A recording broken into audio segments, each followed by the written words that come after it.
విజయశాంతికి MLC రావడానికి కారణాలేంటి? కవితకు దీటుగా ఆమె గొంతును విప్పబోతున్నారా? మండలిలో ఇద్దరి మధ్య యుద్ధం జరగబోతుందా? అలాగే రాములమ్మకు మంత్రి పదవిని కట్టబెట్టే యోచనలో అధిష్టానం ఉందా? విజయశాంతిని ఏ విధానంలో ఎమ్మెల్సీ అభ్యర్థిగా నియమించారు?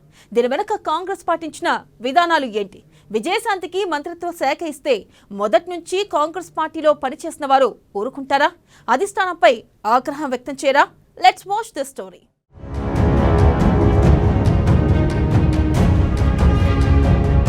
కొన్నేళ్లు రాజకీయాలకు దూరంగా రాములమ్మ. ఎమ్మెల్సీ అభ్యర్థుల లిస్టులో విజయశాంతి పేరు. మండలిలో బీసీ వాదం ఎత్తుకున్న కవిత. విజయశాంతిని మండలికి పంపించిన కాంగ్రెస్. రాములమ్మలో మినిస్టర్ అవుతాననే భరోసా. కాంగ్రెస్ వర్గ రాజకీయాల్లో విజయశాంతి అడ్రస్ లేకుండా పోయారని అనుకున్నారు. కానీ ఆమె ఎమ్మెల్సీ అభ్యర్థుల ఖరారు చివరి రోజు సిక్సర్ కొట్టారు. చాలా మంది నేతలు ఎన్నో ప్రయత్నాలు చేసినప్పటికీ నేరుగా హైకమాండ్ వద్దకు వెళ్లి తన పేరు లిస్టులో వచ్చేలా చేసుకున్నారు. ఆమె రాజకీయానికి మిగతా కాంగ్రెస్ నేతలు షాక్కు గురయ్యారు. విజయశాంతిని ఏ విధానంలో ఎమ్మెల్సీ అభ్యర్థిగా నియమించారు? దీని వెనుక కాంగ్రెస్ పాటించిన విధానాలు ఏమిటి? ఈ ప్రశ్నలకు సమాధానాలు ఇప్పుడు తెలుస్తున్నాయి.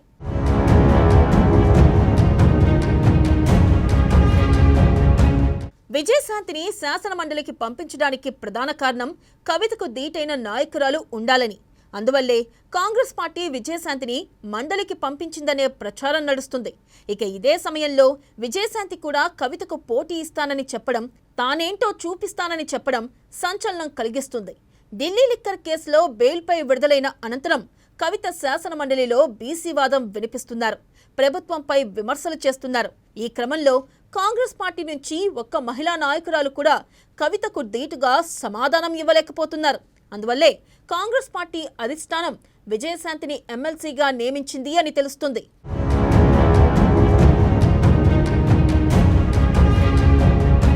కాంగ్రెస్ పార్టీ అధిష్టానం ముఖ్యమంత్రి ఒక లక్ష్యంతోనే తనను ఎమ్మెల్సీ చేశారని రాములమ్మ చెప్పుకొచ్చారు.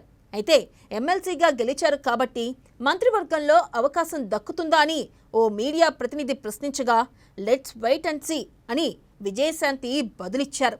అంటే ఈ లెక్కన విజయశాంతి త్వరలో మంత్రి కూడా కాబోతున్నారని తెలుస్తుంది. తనను కేబినెట్లోకి తీసుకునే అంశంపై హైకమాండ్ నిర్ణయం తీసుకుంటుందని చెబుతున్నారు.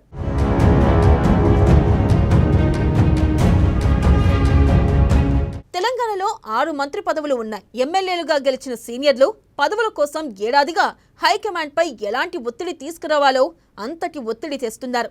కానీ అడుగు మాత్రం ముందుకు పడ్డం లేదు. అసలు పదవులు భర్తీ చేస్తారా లేదా అన్న దానిపై స్పష్టత లేకుండా పోయింది. కానీ హైకమాండ్ ఆశీస్సులతో నేరుగా పదవి తెచ్చుకున్న విజయశాంతి తనకు కేబినెట్ బెర్త్పై ఆశలు పెట్టుకున్నారు. ఇది కాంగ్రెస్లో మాత్రమే సాధ్యమవుతుందని అనుకోవచ్చు.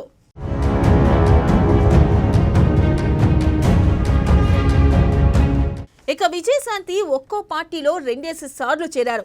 బీఆర్ఎస్, బీజేపీ, కాంగ్రెస్ ఇలా అన్ని పార్టీలు తిరిగారు. సొంత పార్టీ కూడా ఆమె ఖాతాలో ఉంది. అయితే ఆమెకు కాంగ్రెస్ పార్టీ హైకమాండ్ వద్ద ప్రత్యేకమైన పలుకుబడి ఉందని తాజా పదవుల భర్తీతో స్పష్టమైంది. ఆమె పలుకుబడిని బట్టి చూస్తే మంత్రి పదవి కూడా వచ్చినా ఆశ్చర్యం లేదని కాంగ్రెస్ వర్గాలు అంటున్నారు. It happens in Congress only అని నిట్టూరుస్తున్నారు.